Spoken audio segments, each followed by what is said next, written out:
those, but what I can do is do something about what families are being delivered through the tax system, the childcare system, and some of these income support payments. OK, I'm actually going to go to a question that did come to us earlier from one of our members of the audience, and it's David Wayne. David Wayne, where are you? There's David. Oh.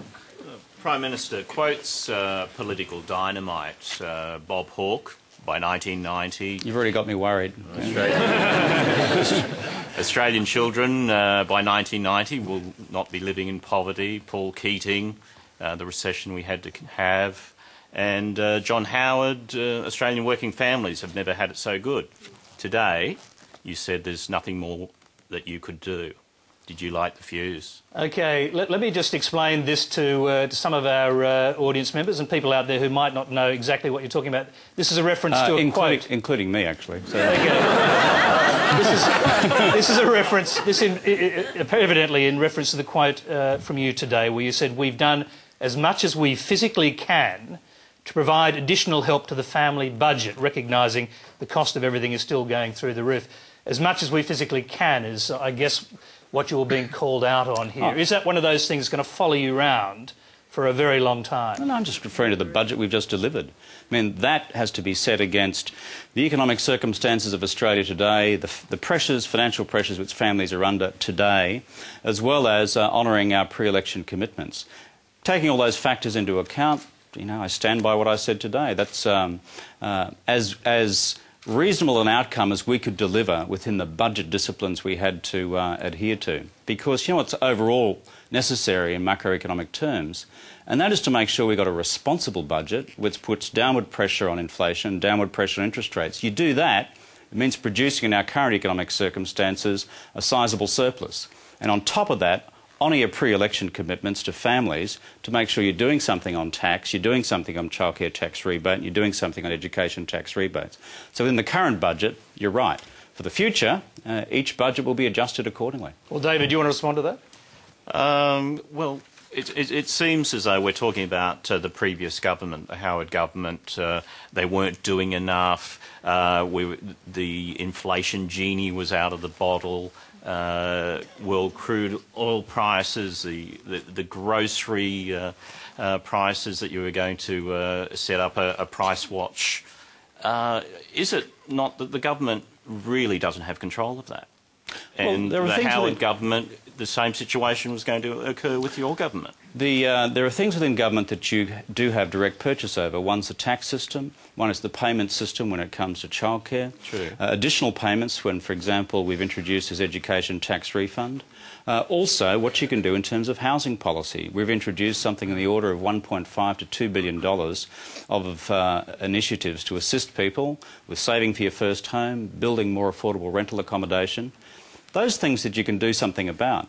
But when it comes to things that you do not have direct control over, obviously in terms of the global price of oil, then what you can do is simply act in these other areas to make sure that there are some more dollars to draw upon in terms of the family budget. But as I've said consistently, both before the election and since, there are no silver bullets in this business. The key thing is to do what you can.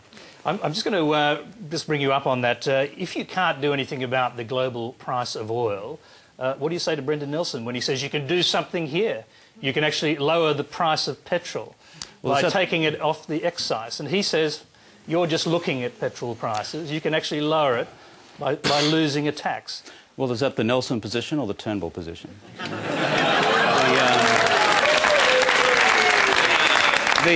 We'll stick with the current leader.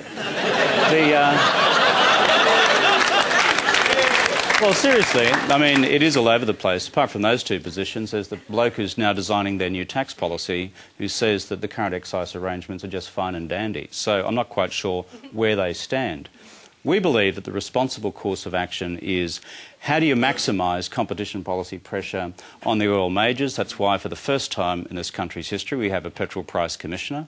That's why by year's end we'll have a system adopted nationally which has been in WA, introduced actually by a state Liberal government back in the year 2000 called National Fuel Watch, which means that on the day before you have posted petrol prices for every petrol station in the country so that you know where it's going to be the next day, rather than petrol prices shifting 1,000 times during the day, often exploitatively. Now these, as I said, don't add up to a silver bullet. Do they help at the margins? Do they help a bit more than that? We hope so. But we also concentrate on those other family budget questions that we referred to before. All right, there's a lady down the front here who's been trying to get a question to you. I'll just get the microphone over to her. There you go. Mr Prime Minister, surely this latest hike in fuel prices is a good reminder that part of the long-term policy planning should include real alternatives for sustainable transport use, not just transport of goods, but also individual transport modes. If the federal government could take a lead in this, I know that the state government has a large control over this sort of area, but certainly if the federal government could show the way and help to coordinate something like this. You're talking about urban transport? Urban transport.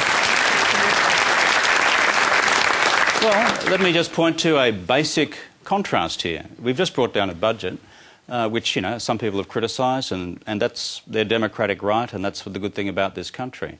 But one of the things that's been criticised by our opponents and others is the establishment of Infrastructure Australia, and for the first time in the country's history, a Building Australia fund so that the national government also takes the lead in the provision of critical infrastructure in road, rail, port, and the new infrastructure of the 21st century, high-speed broadband.